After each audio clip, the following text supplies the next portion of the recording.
In the name of Allah, who is most merciful and beneficial. Today our topic is chapter 2.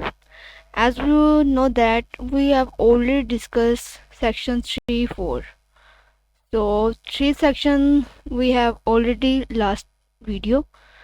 So we have done last video. So 4th section we will discuss the contract act enactments relating कौन कौन सी ऐसी इनेक्टमेंट्स जो relate करती हैं हमारे contract acts के साथ, जो हमारे कॉन्ट्रैक्ट एक्ट का पार्ट है. Enactments relating to contracts to be taken as a part of contract act, इनके जिनको कॉन्ट्रैक्ट एक्ट का पार्ट समझा जाता है, ये कॉन्ट्रैक्ट एक्ट का हिस्सा लिया जाता है, समझा जाता है. ठीक है, तो इसके अंदर है हमारे पास the chapters and sections of this act which relates to contract shall be taken as a part of the contract act 1872. It's mean to say that anything जो कि हमारे कॉन्ट्रैक्ट से रिलेट करती है. क्या रिलेट करती है हमारे कॉन्ट्रैक्ट के साथ? यही रिलेट करती है ना कि वॉइड कॉन्ट्रैक्ट नहीं होना चाहिए, वैलिड कॉन्ट्रैक्ट होना चाहिए, कंसेंट होने चाहिए, कंसिडरेशन होनी चाहिए, मेजर होना चाहिए, और ईच एंड एवरीथिंग जो कि हमारे सेक्शन में, और फ्री कंसेंट होनी चाहिए. Each and everything that is defined in the Contract Act 1872 that must be present in each contract, that is Transfer of Property Act. And section 54 paragraph 2 and 3, 59, 103 and 123 shall be repealed as a supplemental and registration act. अब ये कह रहे हैं कि जो contract act के साथ deal करती है, जो बेसिकली इसेंशियल है. सेकंड जो हमारी ये सेक्शन है 54, 2, 3, 59 एंड एटेस्ट्रा, ये sections are deals with the 1903, इससे रिलेट करते हैं. कुछ जो है हमारे कॉन्ट्रैक्ट एक्ट से डील करते हैं बेसिक्स, और कुछ रजिस्ट्रेशन एक्ट के साथ डील करते हैं, यानी कि उनसे रिलेट करते हैं. डिटेल तो वहाँ पे है वो. अब जैसे हम कॉन्ट्रैक्ट में पढ़ चुके हैं, हमें पता है क्या क्या चीज़ें रिलेट कर सकती हैं और करती भी हैं और करनी भी चाहिए. सो अब जो रजिस्ट्रेशन एक्ट हमारा रहता है वो हम नेक्स्ट जब रीड करेंगे तो आपको पता लग जाए क्या क्या चीज़ ट्रांसफ़र प्रॉपर्टी के साथ रिलेट करती है फिर रजिस्ट्रेशन एक्ट 1902. सो चल हमारी ये अहम टॉपिक ये है, हमारा चैप्टर 2 अहम है. चैप्टर 2 इसलिए अहम है क्योंकि इसके अंदर बताया गया कि कौन सी प्रॉपर्टी ट्रांसफ़र हो सकती है और कौन सी प्रॉपर्टी ट्रांसफ़र नहीं हो सकती. यानी कि बाज़ दफ़ा कुछ चीज़ें होती हैं जो हम ट्रांसफ़र नहीं कर सकते. अब ये मूवेबल की बात नहीं कर रहे हैं, हम बात कर रहे हैं वो चीज़ें जो बिल्कुल ट्रांसफ़र नहीं हो सकती. तो ये तो हमने पहली बात ऑलरेडी हम कई बार डिस्कस कर चुके हैं कि मूवेबल और इमूवेबल होती है ट्रांसफ़र, लेकिन कुछ ऐसी भी चीज़ें पाई जाती हैं जो ट्रांसफ़र नहीं हो जाती. तो पहले ट्रांसफ़र प्रॉपर्टी की डेफिनेशन देख लेते हैं. सो ये रिलेट करते हैं, ये तो हम पता है. In the following sections transfer of property means any act which are living person conveys property in a person और इन फ्यूचर. या तो वो पर्सन प्रेजेंट में देगा, यानी कि उसी दौर में जिस दौर में वो कॉन्ट्रैक्ट कर रहा है उसी दिन उसी टाइम, या वो फ्यूचर में कॉन्ट्रैक्ट का यानी कि एग्रीमेंट टू सेल करेगा कि मैं तुम्हें ये चीज़ दूंगा after the fulfilment of condition. And transfer property is to perform such act, जब वो कोई एक्ट परफॉर्म करेगा तब. In this section living person includes a company or association or body of individual whether incorporated or not, but in both herein contained shall affected any law for time being in force relating to the transfer of property or to companies associate or besides of individual. It's mean to say that ये contract ना तो सिर्फ एक person कर सकता है ना living person करता है हमेशा, चाहे वो एब्सोल्यूट हो चाहे वो कंडीशनल हो. ठीक है, अगर एक लिविंग पर्सन जो जिंदा जान रखता है जिसके नॉलेज है वो कॉन्ट्रैक्ट परफॉर्म कर सकता है, या तो हमारी जो इनकॉर्पोरेटेड एजेंसी कंपनीज वगैरह हैं एसोसिएट्स हैं वो कर सकती हैं कॉन्ट्रैक्ट को. ठीक है, वट मे बी ट्रांसफर, क्या ट्रांसफ़र हो सकता है? Property of any kind, any kind of property may be transferred except as otherwise provided act by other law time being in force. यानी कि ऐसी चीज़ें नहीं ट्रांसफ़र हो सकती जो कि यहाँ नीचे बयान की गई हैं. कुछ इसके अलावा जो टाइम के साथ साथ लॉ में इंक्लूड कर लीजिए कि ये भी चीज़ इन फोर्स ये ट्रांसफ़र नहीं हो सकती, तो वो भी नहीं ट्रांसफ़र हो सकती. उसके अलावा कुछ चीज़ें ऐसी हैं जो ट्रांसफ़र नहीं हो सकती जो कि मैं ट्रांसफ़र एक्ट में बयान है. देख लें कि प्रोवाइडेड बाय दिस एक्ट और by any other law for the time being, जो हमारे टाइम में जो हमारे टाइम के साथ साथ लॉ चेंज हो जाता है ना, तो इसकी बात हो रही है. The chance of an heir apparent succeeding of an estate, chance of the relation obtaining a legacy on the death of kinsman of any other, mere possibility of a like nature cannot be transferred। यानी कि एक ऐसी property जो कि आपको succeeding यानी कि आपको विरासत में मिलनी है after the death of person, उस पर्सन की डेथ के बाद आपको ट्रांसफ़र होनी है, आपको मिलनी है, उससे पहले ही आपको पता है कि वो मुझे मिलनी है, मैं पहले ही किसी और को ट्रांसफ़र कर दूँ, इट इज़ इम्पॉसिबल। तो ऐसा कोई भी सक्सेशन, कोई भी कॉन्ट्रैक्ट जो है वो वैलिड नहीं है। आगे है a mere right of re entry. अगर आप कोई हाउस किसी को रेंट पर दे चुके हैं, subsequent can not be transferred any except owner of property affected, चाहे वो ऑनर ही हो वो उसमें री एंट्री नहीं कर सकता, ठीक है, उसमें बाद दाखिल नहीं, उसे ट्रांसफ़र कर दिया, नो डाउट उसने ओनरशिप नहीं ट्रांसफ़र की बट उसने पोजेशन तो ट्रांसफ़र कर दी है ना। सो पोजेशन तो उसने कॉन्ट्रैक्ट पे की है ना कि मैंने ये कॉन्ट्रैक्ट किया है, तो इस बिना पे वो री एंट्री नहीं कर सकता। अगर कोई चीज़ हम लीज पर दे दें, रेंट पे दे दें, तो उसका मतलब ये हरगिज़ नहीं है कि हम उसमें री एंट्री करें। तो an easement can not be transferred a part for the dominant heritage, जो आपके डोमिनेंट हेरिटेज का पार्ट है आप उसे भी ट्रांसफ़र नहीं कर सकते। क्यों नहीं कर सकते? क्योंकि वो डोमिनेंट हेरिटेज है, किसी की हेरिटेज है, आप उस पर इस्तेमाल करते हैं। अब आप कहोगे मैं इस्तेमाल कर रहा हूँ, मैं चला जाऊँगा घर छोड़ के, तो उसके बाद आप करोगे, ये आपका राइट है। No, you can not transfer.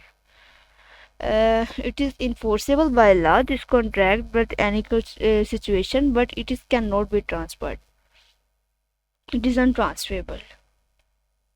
An interest in property restrict in enjoyment to owner personally cannot be transferred by him। यानी कि कोई भी इंटरेस्ट, अगर आप किसी को कोई पैसा देते हैं उस पर इंटरेस्ट लेते हैं, जब तक आप लेते हैं ठीक है, उसके बाद आप किसी को ये ओनर को, जो ओनर भी नहीं है, आप उसे ट्रांसफ़र नहीं कर सकती। जैसे कि आप ओनर है, मालिक है, आप रिसीव करते हैं और उसके बाद वो पैसे आप रिटर्न ले लेते हैं, उसके बाद भी आप किसी को कहीं आपने इससे लेना है, नहीं ले सकते। ओनर का तो राइट है, किसी और पर्सन का ये हरगिज़ राइट नहीं है, ठीक है, रिस्ट्रिक्ट नहीं कर सकते। In enjoyment to owner personally can not be transferred by him. इस सब क्लॉज का मतलब है कि कोई भी ऐसी चीज़ जो ऑनर के अलावा हो, ऑनर का जो राइट हो वो तो एंजॉय कर सकता है बट अदर पर्सन नहीं कर सकता, रिस्ट्रिक्शन है उस पर। राइट ऑफ फ्यूचर मेंटेनेंस, अगर कोई मेंटेनेंस, अगर कोई वाइफ अपने हस्बैंड से आफ्टर द डेथ या आफ्टर द डिवोर्स कोई मेंटेनेंस रिसीव करेगी, इन फ्यूचर करेगी, तो आप उससे भी ट्रांसफ़र नहीं कर सकते, ठीक है। तो इन व्हाटसोएवर मैनर अवाजिन secure determined can not be transferred, ऐसे भी आप इसे ट्रांसफ़र नहीं कर सकते कि आप मेरी जगह उसको मेंटेनेंस दे देना, मैं सेकंड मैनेज कर लूँगी। It is possible? No, it is impossible. So you can say that this maintenance can not be transferred. A mere right to sue can not be transferred, अगर आपका राइट है तो आप उसे भी ट्रांसफ़र नहीं कर सकते। आप फ़र्ज़ करें कि आपके पर्सन है वो आपके साथ फ्रॉड करता है, आप क्या करते हैं, आप ना खुद ट्रांसफ़र नहीं करते, खुद उसे सू नहीं करते। ट्रांसफ़र तो बेशक आपने कर दी है, जो भी आपके साथ फ्रॉड हो गया, बट आप सू नहीं करते, उसे थर्ड पर्सन को कह देते, अपने फ्रेंड को कह देते आपने इसे सू करना है, इसने मेरे साथ फ्रॉड किया है। नो, इट इज़ नो, क्योंकि उसका कॉन्ट्रैक्ट तो आपके साथ था ना, तो आपके पास राइट है, कोई और पर्सन सू नहीं कर सकता, आप उसे अपना राइट ट्रांसफ़र नहीं कर सकते। जो आपका राइट ऑफ सू है वो जस्ट आप सू करें, वो आपका राइट है, कोई और नहीं कर सकता। Third person can not transfer to sue anyone. आगे है a public office can not be transferred, एक पब्लिक ऑफिस है वो भी ट्रांसफ़र नहीं हो सकता। And nor can salary of public officer, और ना ही उसकी सैलरी ट्रांसफ़र हो सकती है किसी अनदर थर्ड पर्सन को, वेदर बिफोर और आफ्टर बिकम पेएबल, जब तक वो पे ना हो जाए। अब ऐसे है कि आपकी सैलरी गवर्नमेंट के पास है, गवर्नमेंट के पास सैलरी उसने आपको देनी है, उसके बाद तो आपके पास राइट है कि आप अपनी कंसर्न जिसे चाहें आप दे सकते हैं, it is not restriction. But when their salary is in the hand of the government, it is unpaid, then you cannot transfer to another, it is your right and you will have to receive it। Again, stipends allowed to military, naval and pensions of the government political pensions cannot be transferred। any pension जो कि आप receive करते हैं from the government, you cannot be also transfer it। इनके आप pension को भी transfer नहीं करते same as salary. No transfer can be made, कोई भी ट्रांसफ़र बनाया जा सकता है इन सो फार उस बात तक oppose to nature of the interest affected to the section unlawful consideration meaning of the contract act a person legally disqualified by law. आप किसी भी शख्स को ट्रांसफ़र बना सकते हैं जो कि लॉ में परमिशन देता है, ठीक है। और कोई भी ऐसी चीज़ आप ट्रांसफ़र नहीं कर सकते जो कि अनलॉफुल ऑब्जेक्ट है, इसकी कंसिडरेशन अनलॉफुल है। अगर कोई ऐसी चीज़ है तो वो कॉन्ट्रैक्ट आपका वॉइड होगा, वो वैलिड नहीं होगा। तो ऐसी कोई भी चीज़ आप नहीं ट्रांसफ़र कर सकते जो कि ऐसी कोई भी ट्रांसफ़र नहीं की जा सकती जो कि वॉइड हो। Nothing in this section shall be deemed to authorize to tenant and having the untransferable right of occupy the farmer of estate respect of which default and be paying revenue of lease of interest and such management of court of wards align his interest of such tenant farmer or lease कि अगर कोई भी चीज़ हमने lease पे दी है ऐसी कोई भी चीज़ आप उसको भी ट्रांसफ़र नहीं कर सकते क्योंकि आप ऑलरेडी उसको ट्रांसफ़र कर चुके उसका पोजेशन ओनरशिप में भी आपके पास है but you have already possession to another person so lazy to you can not transfer again and again. आगे है पर्सन कम्पिटेंसी बताया है कि कौन से पर्सन कम्पिटेंट है कॉन्ट्रैक्ट के लिए। Every person competent to contract and entitled to transfer property or authorized to dispose of property of his own competency to such property either wholly or part in absolutely or conditional। यानी कि कोई भी person जो कि competent है, competent कौन सा person होता है जो हमें कॉन्ट्रैक्ट एक्ट सेक्शन 11 और 12 डील करते हैं, ठीक है। वो हमें बताते हैं कि कौन सा पर्सन कम्पिटेंट होता है।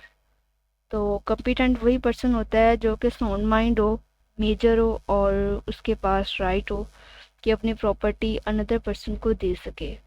तो ऐसे तमाम पर्सन राइट रखते हैं कि वो उनके पास राइट होता है वो चाहे तो अपनी प्रॉपर्टी डिस्पोज ऑफ कर दें, चाहे तो अपनी प्रॉपर्टी को ट्रांसफ़र कर दें फॉर द स्पेसिफिक टाइम, या तो वो होली ट्रांसफ़र कर दें पूरे पार्ट को या आधे हिस्से को, यानी कि कुछ पूरा वो ट्रांसफ़र ना करें, किसी अपने एक पोर्शन को ट्रांसफ़र कर दें।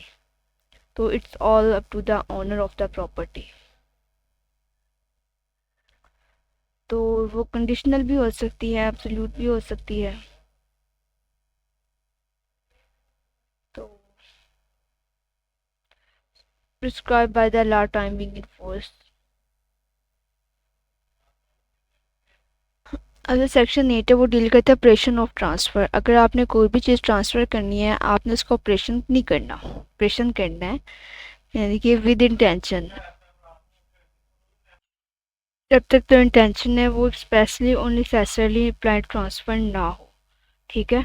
तो उसके अंदर क्या होता है कि transfer all the interest which transfer is capable of passing the property legally incidents thereof. Such incidents include where the property's land easement annexed thereof the profit acquiring the transfer all the attached of the earth and where the property's machinery attached to the earth movable parts and thereof। यानी कि वो कह रहे हैं कि कोई भी ऐसी प्रॉपर्टी जो कि आपको लगता है कि उसके साथ कुछ इमूवेबल प्रॉपर्टी है, उसके साथ कुछ मूवेबल थिंग्स भी अटैच हैं, जैसे कि घर है उसके अंदर कुछ विंडोज़ कुछ डोर्स कुछ ऐसी चीज़ें होंगी जो अटैच होंगी। अब आप ऐसे नहीं कर सकते कि आप हाउस को सेल कर रहे हैं, अपनी ओनरशिप को एक्सचेंज कर रहे हैं, ख़त्म कर रहे हैं, तो आप ऐसे नहीं कर सकते कि आप उसमें से जो चीज़ें हैं वो निकाल लें। नो, आपके साथ साथ आपकी ट्रांसफ़र के साथ साथ वो चीज़ें भी साथ ट्रांसफ़र होंगी। हाँ, अगर आप उसे पहले नोटिस करते हैं कि मैं आपको ये चीज़ दे रहा हूँ, दरवाजे के साथ साथ आपको लॉक दे रहा हूँ, घर के साथ दरवाज़ा दे रहा हूँ या कुछ बार डोर्स विंडोज है एनीथिंग, अगर आप किसी को पैसा देते हैं उसके साथ साथ अगर आप उसको साथ उसका इंटरेस्ट भी क्या हो जाता है, वो भी उसका ट्रांसफ़र हो जाता है। ये नहीं होता कि आप पैसे उसको दे रहे हैं और उसका इंटरेस्ट आपके मैं लूँगा, पैसे आप यूज़ करो लेकिन इसका इंटरेस्ट मैं लूँगा। नो, ऐसे नहीं होता है। आपने उसको पैसे दे दिए, आपका मकसद पैसे देना था ना, उसने उससे पैसे लिया, अगर अपने डेब्ट लेना है या उससे कुछ भी उसने आपसे कर्जा लिया है, आपने उससे इंटरेस्ट नहीं लिया, आगे वो आपसे कर्जे से आगे वो इंटरेस्ट रिसीव करे तो आप ये नहीं कह सकते कि मैंने इंटरेस्ट लेना नहीं। जब उसके पैसे हमने उसे ट्रांसफ़र कर दिए तो उसकी मर्ज़ी है कि वो डेब्ट ले या ना ले, यानी कि डेब्ट दे के इंटरेस्ट ले या ना ले। तो इंटरेस्ट भी जो है ट्रांसफ़र नहीं हो सकता, किसी थर्ड पर्सन को हम डेब्ट नहीं ट्रांसफ़र नहीं कर सकते इंटरेस्ट, वही पर्सन ले सकता है जो ओनरशिप रखता है। तो जैसे आपने किसी को पैसे दिए उसके साथ साथ उसका इंटरेस्ट राइट जो है वो भी उसका इफेक्टिव हो जाता है, वो भी वो रिसीव कर सकता है। उसके अलावा एनी बट प्रॉपर्टीज मनी, ये भी वही चीज़ है कि अगर आप प्रॉपर मनी किसी को देते हैं तो उसके साथ साथ इंटरेस्ट भी ट्रांसफ़र होता है। मशीनरी के साथ साथ जो भी मूवेबल पार्ट्स अटैच है वो भी ट्रांसफ़र होते हैं। उसके साथ साथ easement and next rent there of, चाहे वो आप रेंट पे देते हैं, keys locks bars doors windows and everything will be transfer with the house transfer. आगे oral transfer, a transfer of property may be made without writing और in writing not expressly required by law. यानी कि अगर require बाज़ दफ़ा कुछ होता है कि हम कुछ ना ट्रांसफ़र करते हैं लेकिन ना हम ये नहीं बताते कि हमने कॉन्ट्रैक्ट कैसा करना है, ओरली करना है या रिटन करना है, इम्प्लाइड या एक्सप्रेस, हम कुछ कंडीशंस जो है वो नहीं लिखते, तो वो हमारा कॉन्ट्रैक्ट जो है वो वैलिड नहीं है। स्पेशली इमूवेबल प्रॉपर्टी के, जैसे कि मैं बार बार आपको इमूवेबल प्रॉपर्टी पर कह रही हूँ कि वो इस बात पे मैं जोर दे रही हूँ कि इमूवेबल प्रॉपर्टी जो होती है ना वो मोस्टली डील करती है हमारे ट्रांसफर प्रॉपर्टी के। मूवेबल भी करती है, नहीं करती, लेकिन इमूवेबल ज़्यादा करती है। तो अब देखेंगे, अगर आप, मैंने ये बात कह दी कि इमूवेबल के साथ डील करती है, लैंड वगैरह के साथ डील करती है, तो कोई भी लैंड, अब ऐसे तो नहीं होगा कि कोई लैंड 100 रुपये की हो, आप उसको ऐसे 100 रुपया दे दें और आप लैंड ले लें। ऐसी चीज़ें होती हैं, हम कुछ चीज़ सेल परचेज करते हैं, हम रिटर्न कॉन्ट्रैक्ट नहीं करते, इसके लिए ज़रूरी नहीं होता। लेकिन सब कॉन्ट्रैक्ट जब इमूवेबल प्रॉपर्टी का कोई कॉन्ट्रैक्ट करते हैं तो हम उसमें हर चीज़, टर्म्स एंड कंडीशंस, उसकी प्रॉपर्टीज, फीचर्स एंड उसके फॉल्ट्स, ईच एंड एवरीथिंग वो डिस्क्राइब इन द कॉन्ट्रैक्ट। जब तक हम उसके लिए बताएंगे हमारा कॉन्ट्रैक्ट जो वैलिड कंसिडर नहीं किया जाएगा। तो ये मेजर राइटिंग में होता है आप एक्सप्रेसली उसे बताते हैं। तो writing is not expressly required, उनमें नहीं रिक्वायर्ड है जिनमें हमारी जो कीमत है वो ज़्यादा नहीं है। यानी कि प्रॉपर्टी आप कह लें कि मूवेबल है, उसमें रिक्वायर्ड नहीं है, बट अगर ट्रांसफ़र आपकी इमूवेबल है तो आपको मस्ट रिटर्न फॉर्म में करना चाहिए। ये कॉन्ट्रैक्ट आपको सेक्शन 9 यही बताता है कि आपको कॉन्ट्रैक्ट रिटर्न में करें तो ज़्यादा बेस्ट है, ना भी करें तो कोई नहीं, लेकिन it depends upon the trust कि आपको किस पे कितना ट्रस्ट है। तो ज़ाहिर सी बात है जो लॉ में रिक्वायर्ड है वो ये कि आप मोस्टली रिटर्न फॉर्म में करें। मेरी भी आपको ये सजेशन है कि जब भी आप प्रॉपर्टी का ट्रांसफ़र करें तो आप उसे रिटर्न फॉर्म में करें, उसको सब कुछ बता के करें। आगे हमारी ये कंडीशन, रेस्टोरिंग, एलिनेशन, ये कुछ ना स्पेशल कॉन्ट्रैक्ट्स आ गए, इन डिटेल हमने डील करना है कॉन्ट्रैक्ट्स को, तो हम इसके लिए सेपरेट वीडियो बनाएंगे। तो आज के लिए आपने इसको डील पढ़ना है कि सेक्शन 9 हमें बताता है कि ओरल और रिटर्न में भी कॉन्ट्रैक्ट, और सेक्शन 8 हमें बताता है कि ऑपरेशन ऑफ लॉ, अगर आपने कोई चीज़ ट्रांसफ़र करनी है उसके साथ साथ उसके जो मूवेबल पार्ट्स हैं वो भी ट्रांसफ़र होंगे। ये अगर नहीं करने तो आपको पहले ही उसको कॉन्ट्रैक्ट में एक्सप्रेसली बताना होगा कि मैं ये आपको ट्रांसफ़र नहीं कर रहा। तो हमारा सेक्शन 7 हमारी कॉम्पिटेंसी को बताता है, कौन पर्सन ऑथराइज है, जो कि पर्सन के पास राइट है कि डिस्पोज ऑफ, उसका टाइटल है, उसकी ओनरशिप है, वो चाहे तो पूरा ट्रांसफ़र कर दे और वो चाहे तो आधा कर दे, आधा पार्ट को कर दे, कंडीशनल रख दे, कंडीशन बेस पे कर दे, it's all up to the owner. तो ये कुछ चीज़ें हैं जो कि ट्रांसफ़र नहीं हो सकती, जैसे कि हमारे पास राइट ऑफ सू है, ये ट्रांसफ़र नहीं हो सकता। मिलिट्री है, मिलिट्री की जो पेंशन वगैरह हैं, कुछ ऐसे गवर्नमेंट से हमें पेंशन मिलती है वो ट्रांसफ़र नहीं हो सकती, गवर्नमेंट के ऑफिस हैं वो ट्रांसफ़र नहीं हो सकते, और उसके अलावा डोमिनेट हेरिटेज ईसमेंट राइट है वो हमारा ट्रांसफ़र नहीं हो सकता, और उसके अलावा breach can not be transferred, अगर आपने किसी को रिलीज़ कर दिया, आप उसका राइट जो है उसमें रिटर्न नहीं हो सकते, और उसके अलावा आपको आप वो ट्रांसफ़र नहीं कर सकते जो कि आपको सक्सेशन में, आपको इनहेरिटेंस में मिलना है, वो राइट आप पहले किसी को ट्रांसफ़र नहीं कर सकते। ऐसी चीज़ें हम ट्रांसफ़र नहीं कर सकते। सेक्शन 6 ये डील करता है, सेक्शन 5 डील करता है ट्रांसफ़र ऑफ प्रॉपर्टी की डेफिनेशन को, कौन कौन सी चीज़ें जो होती हैं वो कौन पर्सन ऐसा है जो कर सकता है। ये definition transfer property anything that is movable and immovable. और उसके अलावा इनेक्टमेंट्स हमें बता दी हैं कॉन्ट्रैक्ट एक्ट के साथ और हमारे रजिस्ट्रेशन एक्ट के साथ डील करती हैं, रिलेट करती हैं। और उसके अलावा ये रजिस्ट्रेशन एक्ट का बता दिया है कि सिंपल आपने इसको रजिस्टर लाजमी करवाना है। जो भी चीज़ आप हमारे कॉन्ट्रैक्ट एक्ट की तरह आप सेल परचेज कर रहे हैं, हमारे ट्रांसफ़र कर रहे हैं कोई भी चीज़, आपने इसको रजिस्टर लाजमी करवाना है। और ये मूवेबल प्रॉपर्टी की डेफिनेशन है, मूवेबल प्रॉपर्टी का बताया है आपको, कुछ भी नहीं है, इस सेविंग्स वगैरह रिपील सेक्शन हैं। तो ये आपने सब कुछ खुद से रीड करना है, ठीक है। और ये बात ये लेके this act any part there of notification of it gazette extend to the whole और any part of province and provincial government. provincial government in the notification gather responsibility there of the provincial government। ये province में apply होता है। ये question मुझसे किसी बच्चे ने पूछा था कि जो होल पाकिस्तान अप्लाइड है या प्रोविंस। मोस्टली तो होल पाकिस्तान अप्लाइड है, लेकिन कुछ प्रोविंस में अमेंडमेंट्स होती हैं, कुछ वो चेंजेस कर देते हैं। लेकिन पंजाब में जो एप्लीकेबल है उसमें यही है, अमेंडेड यही है, ट्रांसफर प्रॉपर्टी एक्ट यही है। बेसिकली इसमें बताते होते हैं, बाकी तो आपको पता ही है कि कोर्ट खुद ही डिसाइड करती है। आपको राइट्स ड्यूटीज पता लग गई हैं, आपको क्या क्या चीज़ें आप ट्रांसफ़र कर सकते हैं, नहीं कर सकते, बस आपको इतना पता होना चाहिए। अब कैसे हो सकते, किस तरह के टाइप्स के कॉन्ट्रैक्ट होते हैं, मोर्गेज, लीज, वो हमने आगे पढ़ना है।